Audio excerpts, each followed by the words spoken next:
Hello and welcome to the Daily Mill for Monday the 24th of February 2025. In today's Mill news, we start off with this: Leeds United away in the league this time. Tickets are going on sale tomorrow. So this game is happening on the 12th of March. So as usual, what's this about? 3 weeks before the game is due to take place. We have the selling of the tickets. So Mill travel to Leeds United in the Sky Bet Championship on Wednesday the 12th of March. Kick-off at 7:45pm. And tickets go on sale to season ticket holders from 9:30am on Tuesday the 25th of February. Tickets will go on sale to members from 9:30am on Thursday the 27th of February. So they're not doing the stratification based on loyalty points. So I imagine that they assume that many Millwall fans got Leeds away out of their system when they went up there and won in the FA Cup, which was a lovely result. Fantastic trip, just the best. And seeing that this is a midweek game, it's going to be a harder probably ticket to sell. And obviously, especially it's going to be on Sky Sports Plus, and you've got to put the kids to bed and all that stuff. So I imagine they don't expect to sell a lot of tickets, especially not at these prices. Oof. £30 for adults, £28 for over 65s, £28 for under 23s, £23 for under 19s, and £20 for under 16s. So tickets will go off sale on 2pm on the Tuesday 11th of March. We've been given an initial allocation of 1,062 tickets. Obviously, if we sell them, we can get more, but I would assume... could we sell that many? Maybe not. I think we'll probably sell 700 if we're lucky. We've already been there, done that this season, and it was only, 2 weeks ago. So why would you want to do it again? Especially obviously the tickets are... I would imagine... Obviously, the tickets go off sale on the 11th of March. If around that time, if we've won a game, beat Crystal Palace, won in the league, and we're still up there in the playoffs, this might be like closer to the day. The tickets are still going to be there. Then people might start to nibble at it. But obviously, but if you are interested, they go on sale tomorrow to season ticket holders and on Thursday to members. No restrictions based on loyalty points. Talking of tickets, Mill put this up on the official website today, millfc.co.uk. Mill under 21s versus Brentford. So the fact that they're advertising tickets means that the game will be going ahead. This is how it generally works. These games can be moved at short notice, but it seems that it is happening. So at the Den tomorrow on Tuesday afternoon at 2pm kickoff. It is a big top of the table clash at home to Brentford under 21s in the Professional Development League South. The tickets are priced £5 for adults, £3 for under 16s. But if you're an under 16 season ticket holder, you can get in for free of charge. But why ain't you at school? Exactly. So there you go. You can just rock up tomorrow and pay before you go in. So there you go. And a reminder, if you can't do that, the game is available to watch. You can watch it via the miracle of technology. And if you are Mill TV Plus subscriber, you get it for free. It's a little bonus for you for doing that. And if you ain't, you can still buy a match pass and watch it. So why not do that?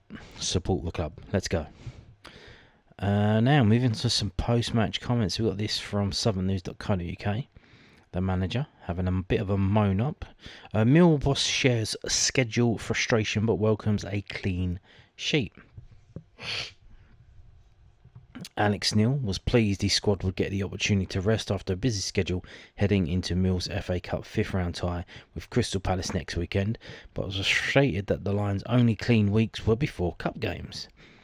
Since Neil was appointed Mill boss on December the 30th, the Lions have only had 3 weeks without a midweek game, all of which lead into an FA Cup game. Despite fixtures coming thick and fast, the Scotsman has turned around Mill's form.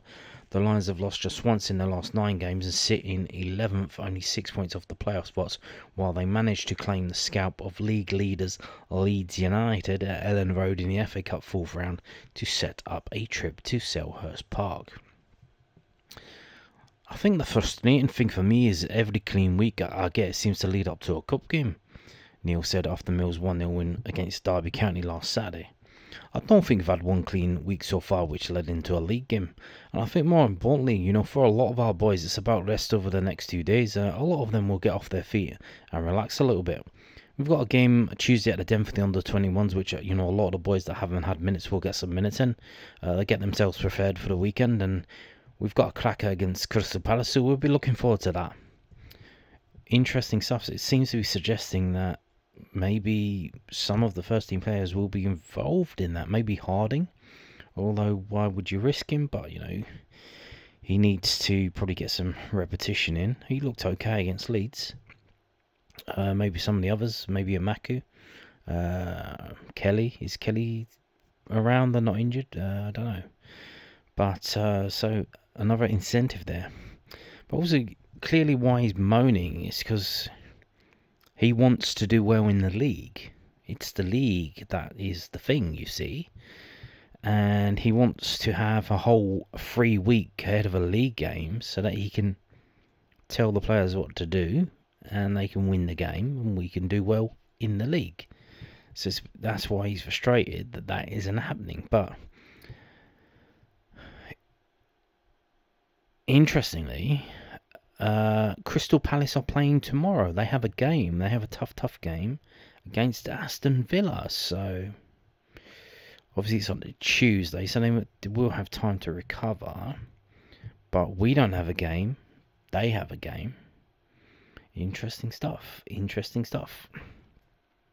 Now, moving on to this. Also from the southernnews.co.uk, Alex Neil pleased with Millwall left-back's debut against Derby County. Alex Neil thought Zak Sturge's debut during Mill's 1-0 win against Derby County on Saturday went well, but there were a couple of little bits to improve. Sturge, 21, joined the Lions on loan from Chelsea 3 weeks ago and called into action for the first time on the weekend after Joe Bryan limped off the pitch in the 58th minute. The left-back won 3 tackles, made 4 defensive recoveries and completed 23 passes. Oh, he did well, Neil said after the game. There were just a couple of times, obviously he's really eager, he sort of pops that ball and runs behind it before we've secured it, so a couple of little bits to improve on that. I thought he was competitive in the air, and I thought you could see, he's athletic, he handles the ball well, and there's nothing better, when you're a young lad that's come in and you've got on the pitch and your team wins 1-0 right at the death, so he'll be delighted with that, I'm sure. And also, we have this, not from Alex Neil, from Tristan Cramas. Tristan Cramas, Mill defender, will be supporting from the sidelines in Crystal Palace FA Cup clash. Tristan Cramas will be fully backing his Mill side from the sidelines for their South London FA Cup clash at Crystal Palace on Saturday. The centre-back is sadly cup-tied, having played in the first, second and third round, whilst on loan at Exeter at the start of the season. Mill have sold out their away allocation at Selhurst Park, with a spot in the last 16 up for grabs for the winner. Cramas told Millwall TV of the rivalry, or I am aware, I can't play in it, but I will be behind the boys. I wish them good luck for the game. Josh Coburn scored late at Derby on Saturday to secure all 3 points for Alex Neil's side. Or if we could win 1, 2 or 3-0, it would be good, but, football is tough away from home, added Cramas. But, scoring a last-minute goal, there is nothing better in football, and we were more in control of the game, for sure. But we knew they were going to be on the front foot with it being the first game at home, under the new gaffer. We said before the game, that 70% of it would be a battle, so we just had to win them, and we would have have a chance to score, and I'm really happy that we have won the game. So there you go. As he given his man of the match interview after the game to Millwall TV.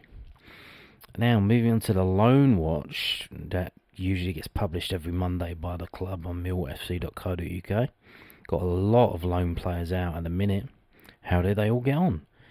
Tom Leahy makes his Maidstone debut. Tom Leahy made his Maidstone United debut on Saturday afternoon, replacing Riley Court at half-time with the score goalless against Bath City in the Vanarama National League South.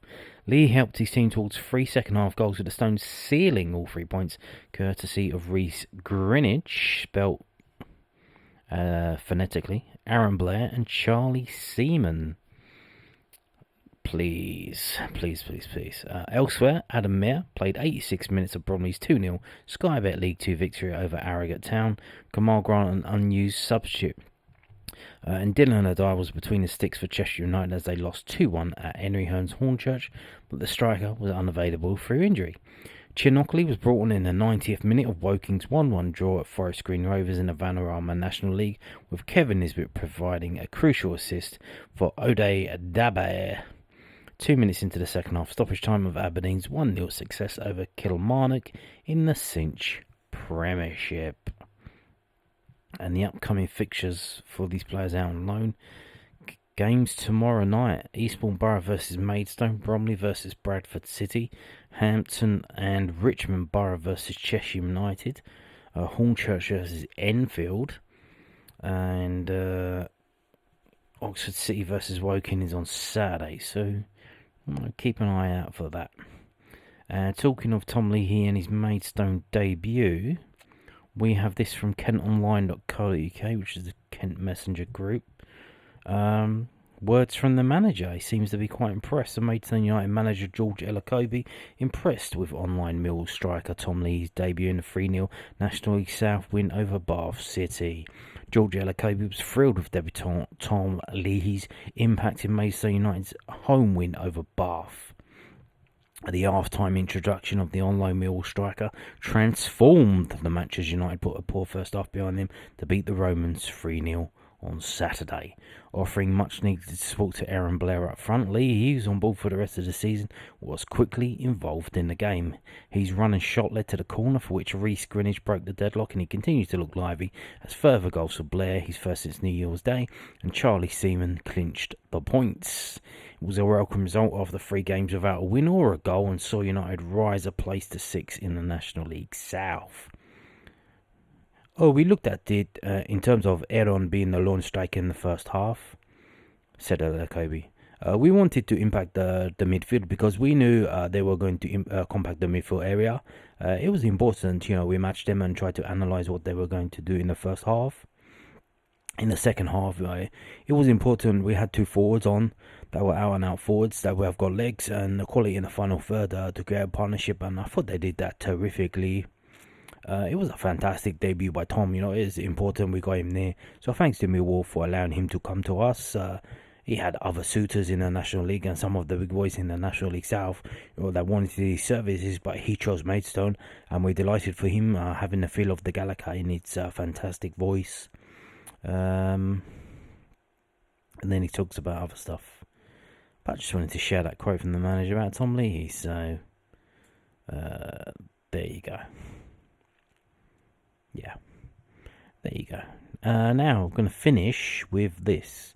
This story made the headlines earlier today. So, what is it? In-seat alcohol pilot for Saints match. Sounds intriguing. And there are 3 teams that are going to be trialling alcohol in the stands for football games. Now, here's the thing. What they didn't tell you, and this is what they do a lot now, they don't tell you that it's a women's football game. Because it is literally illegal to do it in a men's game. So, yes. What shall we say? That you get this a lot. Liverpool signed a striker. Coming up after the break, we'll tell you who they signed. And then after the break, it's for the women's team. It's like, bro, that's not Liverpool. That's Liverpool's women's team. Why did they keep trying to equate it as the same thing when it's not the same thing?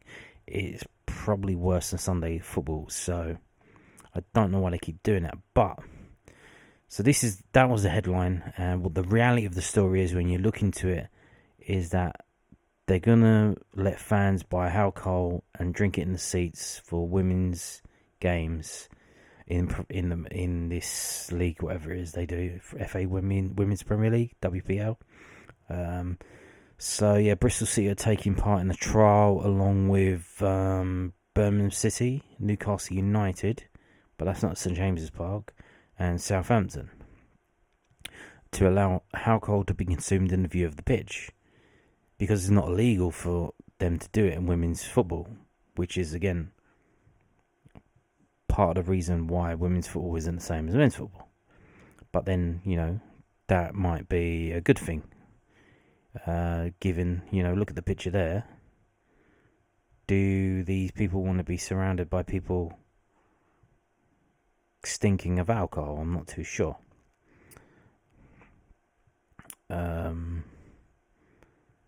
So yeah, they're doing it in these games. But like I said, it is illegal. Literally, there is a specific law written saying that you can't do it. And this is from sgsa.org.uk, Sports Ground Safety Authority. The sporting offence, in parentheses, control of alcohol, etc., Act 1985 prevents the drinking of alcohol in view of the pitch at specifically football matches, which is why you can drink at the cricket, you can drink at the rugby, but for football, you cannot. So this is what this law specifically prevents. This is a summary. Obviously, I could have pulled up the law. You can pull up the laws as they're written. You can see them online. You can find them online.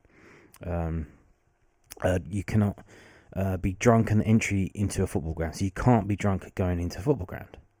The consumption of alcohol within the view of the playing area, including 15 minutes before the start of the event to 15 minutes after the end of the event. So it's not just while the game is happening, it's 15 minutes before, 15 minutes after. And with rooms within the ground from which the event may be directly viewed, i.e. executive boxes and the executive lounge, which is why if you see in Millwall and any other grounds, they have executive lounges and executive boxes, they have curtains on them. So that if you want to go back into the room and drink, you can, but you can't literally view it, even though you're behind the window in a box, even if you're in a ground like probably Arsenal or Spurs where you're miles up in the stadium. You still can't be viewing the pitch and drinking alcohol. That's the way it is. And then for some reason it says possession of fireworks or flares, even though it's about the control of alcohol. And here, the Act applies to the following sporting events. And this is how it's written, because you can see it still uses it hasn't been updated, it still uses the old names. Association football matches for which one or both the participating team represents a club which is for the time being a member of the Football League, the Football Association Premier League. So you remember when the Premier League first started, it was called the FA Premier League, the Barclays FA Premier League, remember that? The Football Conference National Division, the Scottish Football League, so this was before the Scottish Premiership was created, or the Welsh Premier League, or represents a country or territory, so England games, or when, at Millwall we had Sierra Leone games, includes that. Or territory, I don't know what I mean. I guess that means for technically probably a place that isn't a country. So Jersey, I know Jersey have like a national team, but they're not a country, so I guess they're trying to include everything in everything. But it just says one of the teams. So that means it includes when games are played in this country, and why it's got Scottish Football League, even though it says the Act only applies in England and Wales, obviously for friendlies and for friendlies when the Scots come down, but European matches. So if there's a Scottish Football League, maybe they played a game in England or something, I don't know, or like a tournament, a summer tournament, Emirates tournament, or whatever they call it, that includes that. Association football matches in competition in the Football Association Cup, the FA Cup, other than in the Premier League qualifying round. So obviously in here it says in the Football Conference National Division South and North you can drink. That's why you get a lot of certain people, like the Wealdstone Raider, he was off his fucking nut because he was about 10 pints in. And you get a lot of fellas like that, who they like a drink. They go to non-league games now. They don't go to football league games. They go to non-league games. They get absolutely hammered during the game. They go into the clubhouse after the game. They drink and drink and drink. They talk to the players. They talk to other fans. It's a jolly old time. But they can't do that in the FA Cup. And the Act only applies in England and Wales, and the Act does not apply at grounds where a match is being watched on a screen as part of a beanbag. So it's literally written into the law. So nowhere here does it say Women's Premier League. So they could have been doing this from day one. Now, obviously, they were trying at the time, I would imagine, to cultivate a certain feeling around the Women's Premier League games that, this is different than men's football. It's different, it's not the same. And now they seem to be trying to merge the two, trying to make it seem the same. They're saying they want the same amount of money, which is absolutely ridiculous, because there's only one team that gets any kind of crowds, and that's Arsenal. And to be honest, I think people are just going for the tourists going to watch go to a game there. But they could have been doing this from the start, so why haven't they been doing it? Now, why are they doing it now? Now, it's a trial. Why is it a trial? Because obviously they are worried that people like the Wealdstone Raider will turn up at their games and just get absolutely hammered and start, shouting abuse at the players and stuff. So that's why it's a trial. And obviously they're trying to probably attract more men to come to watch the game. Which, good luck with that. But this story popped up in the headline, and but what people don't realise, they only read the headlines. It's for women's football. It can't be done in men's football. It literally cannot be done because it's against the law. So until they change that law, get it adjusted, it's going to be. This is how it's going to be, and this is what a 40-year-old law, 1985. Obviously they've gone back on standing at grounds. They're doing safe standing now. Can they do something about this? Because has this been a benefit? Has it been a benefit? Because there's a rule that gets put in place and people find a way around it. And what the way around it is that certainly at Millwall, and I think up and down other grounds around the country, is the fans go into the toilets and just smoke weed, or they go and sniff gear. So what's better or worse for people? Having a pint that costs about £8, or taking narcotics? Comme ci, comme ça, But it's kind of weird, kind of insane. But you understand why they did it. But what are the consequences of this law been? Does it still have relevancy in the year 2025? I don't know. But on that note, thank you for watching, and goodbye.